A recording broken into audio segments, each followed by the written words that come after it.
Em relação à questão da dívida, na minha opinião, o debate sobre a dívida em Portugal começou com o pé esquerdo. Começou torto. E o que nós temos andado a fazer, em grande parte, é tentar remendar a forma como o debate é feito. E por mais remendos que lá ponhamos, receio que a coisa não corra bem. Portanto, o meu exercício de alto risco aqui consiste no seguinte, é propor que voltemos à estaca zero. E que adotemos, daqui para a frente, um princípio, não quer dizer que seja o único, há muitas maneiras de abordar e de discutir a mesma coisa, mas que uma delas seja baseada num princípio que é o da abordagem estritamente política do problema da dívida.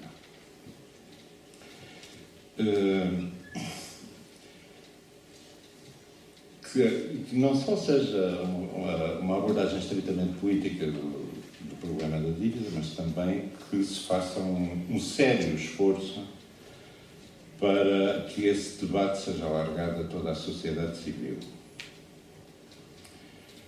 O problema que se coloca nesta abordagem que eu proponho é o seguinte: não, seja este o método adotado, seja outro, qualquer que seja a proposta apresentada para a resolução da dívida, seja ela reestruturação, a anulação da parte ilegítima, etc., nós temos sempre, para nos mantermos ligados à realidade, que ir buscar dados, tabelas, etc. E ao fazer isso há um risco tremendo que resulta de uma matriz cultural com 2.500 anos, aliás, nasceu nas aulas de Pitágoras e foi sedimentando ao longo de 2.500 anos e está cravada no fundo do nosso cérebro. Muito dificilmente nós nos vemos livres dela, que é, a par dos instrumentos científicos da aritmética, da estatística, da ciência, etc., há uma constante tentação mística numerológica. Portanto, a questão de método que se coloca aqui, quando olhamos para o problema da dívida, é: nós não podemos dispensar os dados, as tabelas, as estatísticas, a contabilidade e por aí fora, mas como é que nós fazemos para não perdermos a perspectiva política sobre as coisas? Aqui, na minha opinião, entra um filósofo chamado Wilhelm Flusser, que propõe o mais simples dos métodos. Que é assim: cada vez que nós olhamos para uma tabela, o que nós vemos são os números, mas nós vamos tentar desfocar o olhar e ver por trás da tabela duas coisas essenciais, que são as relações sociais e as grandes opções políticas que deram a origem à estruturação da tabela daquela maneira. Pronto, é uma bela declaração de intenções, mas como é que isto se faz? Segundo o Wilhelm Flusser, faz-se com um monossílabo. É perguntando obsessivamente, a propósito de tudo e de nada, em todas as circunstâncias, onde a pergunta: quem? Ou seja, para isto não ser tão abstrato, um exemplo simplório. Alguém propõe uma nova tabela para o imposto X, porque é mais justo e porque é necessário tapar um buraco orçamental qualquer. A abordagem política desfoca o olhar dos números da tabela e pergunta, primeiro, mas sobre quem é que incide esse imposto? Segundo, é mais justo ou mais injusto? Para quem? Terceiro, esse buraco orçamental corresponde aos interesses de quem? E assim sucessivamente. Pronto, é este o método. Pode parecer simples, mas não é, porque nós temos atrás de nós, somos respaldados em 2.500 anos de tradição de uma tentação numerológica. Mas pronto, é este o método que eu proponho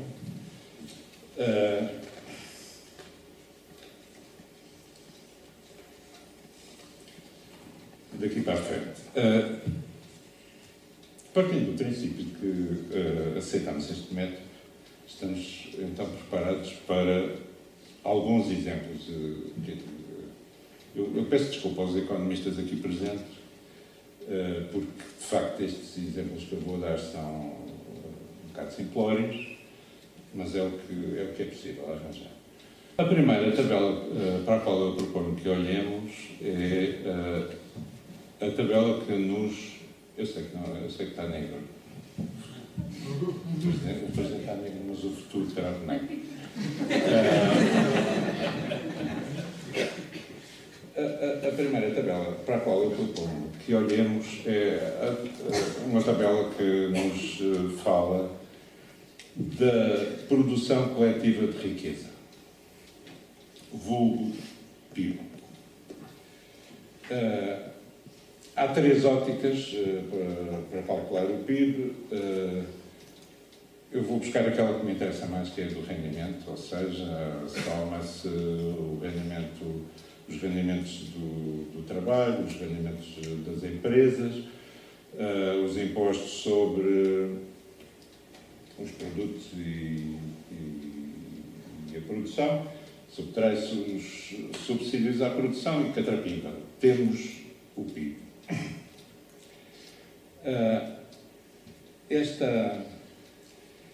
Esta fórmula...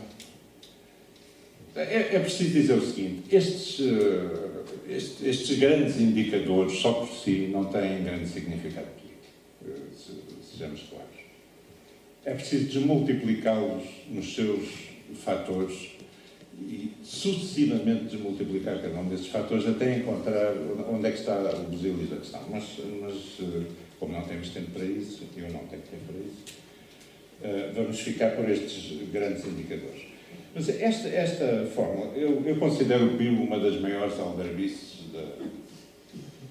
que há, mas esta fórmula do PIB tem uma vantagem muito interessante, que é a seguinte. De forma tácita, ela está a dizer-nos que há três grandes entidades genéricas em abstrato na sociedade, que são o fator trabalho, o fator capital e o fator Estado. É isto que no essencial é isto que esta fórmula nos diz. Então, o que é que resulta daqui? Temos a vermelho a remuneração do fator trabalho, a azul a remuneração do fator capital e a verde, por assim dizer, chamamos assim, a remuneração do fator Estado. Isto é um dado simples que toda a gente conhece, não adianta muito, e se calhar era bom fazermos um zoom para se perceber melhor o que é que se passa aqui. O que nós encontramos em 2002 é uma coisa que é uma relação entre, na divisão, na distribuição da riqueza coletivamente produzida, é uma relação que não é muito diferente da dos anos 60, por exemplo. Talvez seja um bocadinho pior, mas não é muito diferente.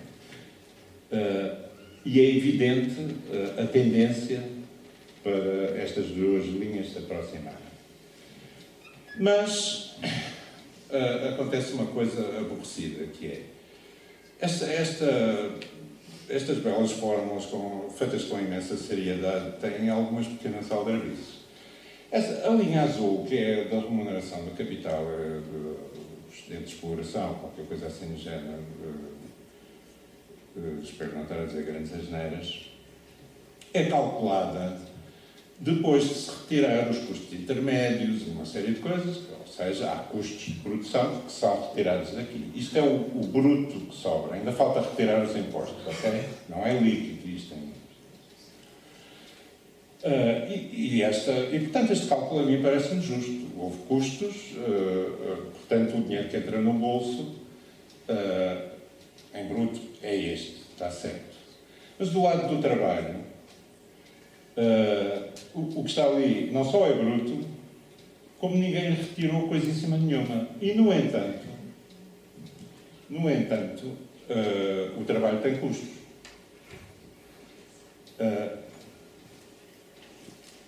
Se quisermos uma aproximação um bocadinho melhor, podemos tentar retirar o IRS, o IVA e as cotizações para a Segurança Social. E, como veem, o panorama é completamente diferente. E é muito interessante, porque é uma ruptura histórica a partir de 2006. As linhas invertem-se. Bom, o que é que se passa aqui? Qual é a parte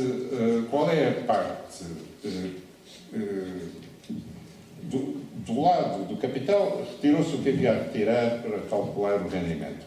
Do lado do trabalho, isso não aconteceu.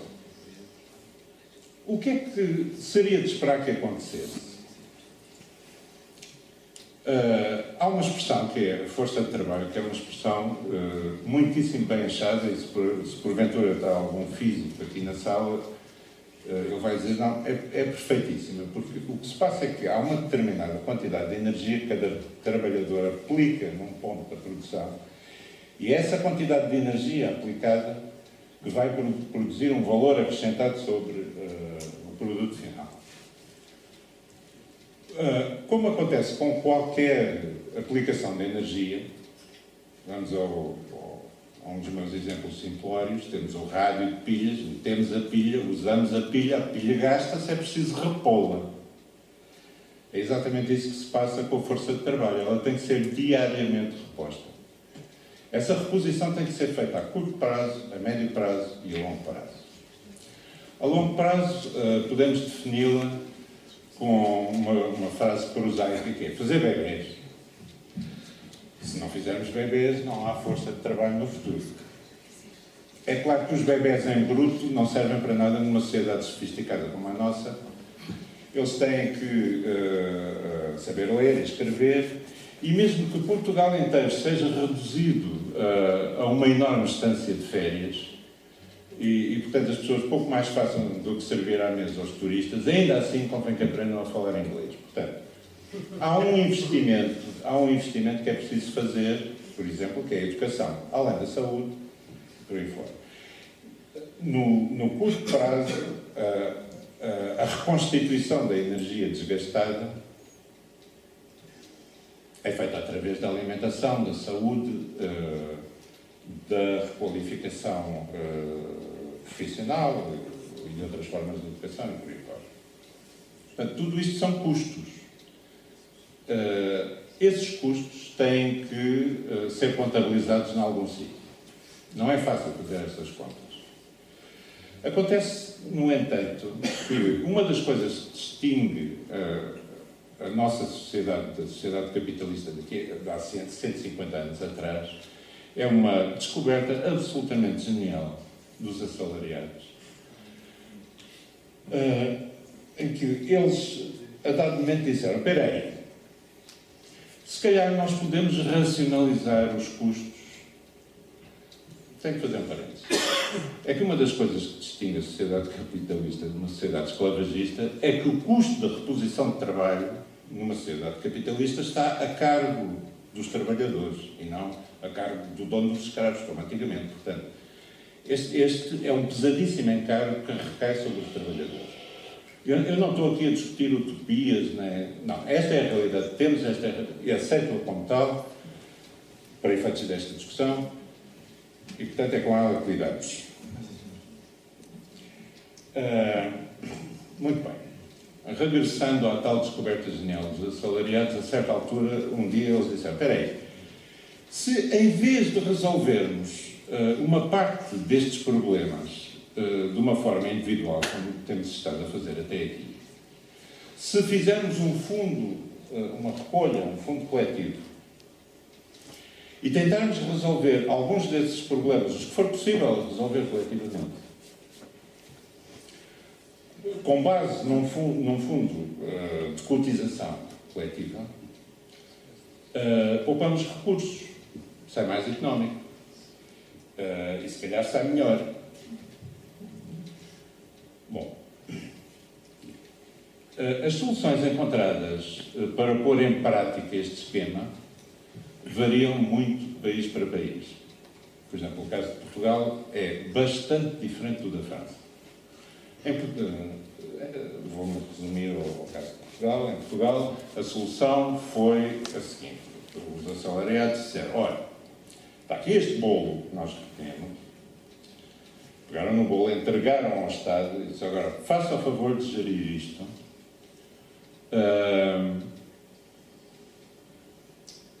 Tratando de uma parte da reposição da força de trabalho, que é a saúde, a educação, a habitação, a assistência social e alguns aspectos da cultura.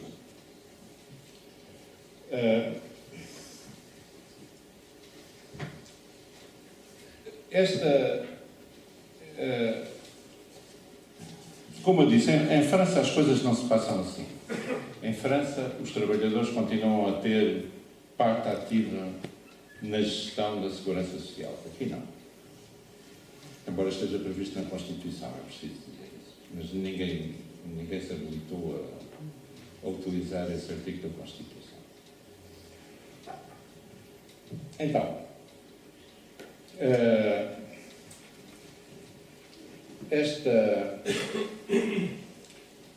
se calhar está na altura de olharmos para o Orçamento de Estado, já que esta enorme parte das ações necessárias à reposição da força de trabalho passou para o Estado. Mas antes disso eu queria dizer o seguinte, que pode escapar, na pressa de expor estas coisas todas, pode escapar a quem está a ouvir, que é o seguinte. Se não existir reposição da força de trabalho, amanhã não há PIB, teoricamente. Ou seja, tendencialmente, na ausência de reposição da força de trabalho, tendencialmente o PIB corre para zero. Portanto, nessas condições, anulando-se as condições para a reposição da força de trabalho, nem sequer vale a pena a gente ralar-se com a dívida, porque o assunto está resolvido à partida. Visto que os recursos coletivos que poderiam servir para pagar a dívida e para outras coisas, tendencialmente cairão para zero. Em teoria, como é evidente. Na prática, sabemos que não é assim. No século XIX não havia assistência social e, no entanto, os trabalhadores lá iam produzindo qualquer coisa. Agora, o que não se pode esperar é que, feridas as condições de reposição ótima da força de trabalho, continuemos a produzir a mesma quantidade de riqueza coletiva que produzíamos uns anos antes. Isso, se calhar, voltamos aos níveis do século XIX. Isso é impensável. Ok. Quantos? Não vou longe. Ora bem, as contas do Estado, curiosamente, à semelhança do PIB, também podem ser apresentadas de três maneiras. Na ótica funcional, na ótica orgânica e na ótica económica. A ótica económica é assim uma coisa mais ou menos tipo contas de merceeiro. A ótica orgânica é muito interessante porque nos revela a maneira como o Estado se estrutura para se relacionar com os outros dois fatores, o trabalho e o capital.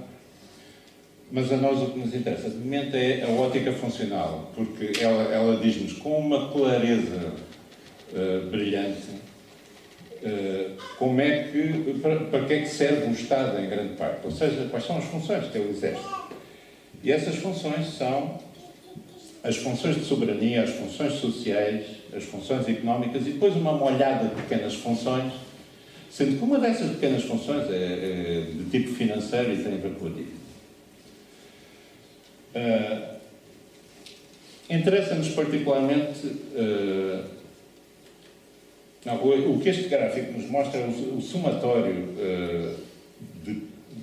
do que eu chamei funções primárias, porque estão aqui todas menos o serviço da dívida. Portanto, está aqui a soberania, as funções de soberania, as funções de economia e as funções sociais. Não vou falar sobre elas. Vocês podem ver qual é a evolução disto. Algumas coisas são contundentes, como a proporção inversa entre as funções sociais e as funções de soberania, um pouco inexplicáveis, tal como o Vítor Lima já tinha chamado a atenção.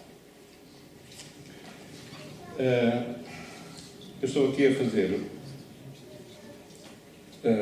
estou aqui a adotar um método muito pouco comum, que é, eu não estou a referir isto ao PIB, não estou a referir isto ao Orçamento de Estado, eu estou a referir isto à única coisa que eu tomo como certa, que é o que eu chamo a coleta combinada do Estado, ou seja,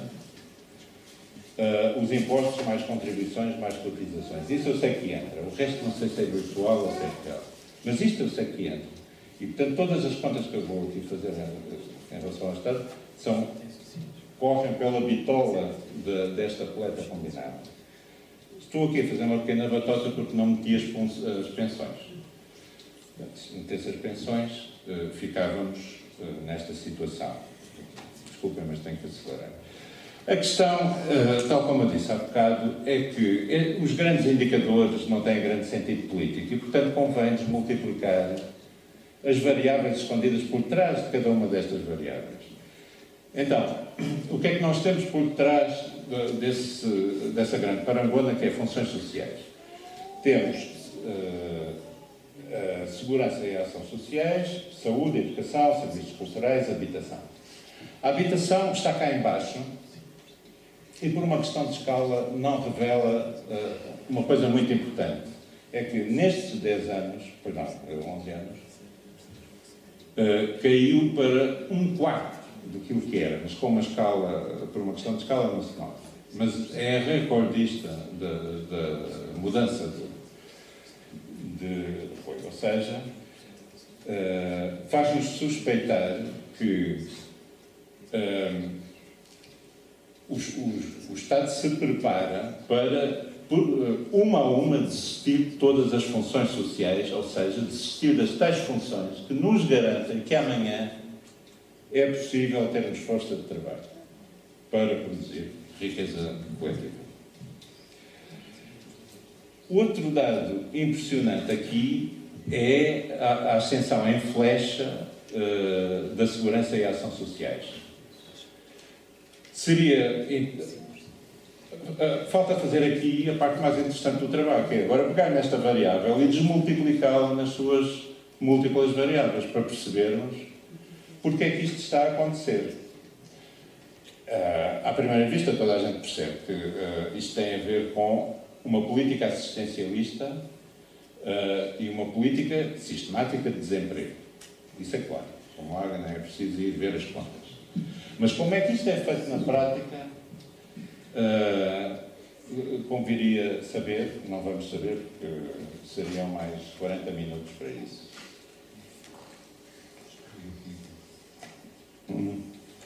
Ok. Sim. Talvez, e apenas por...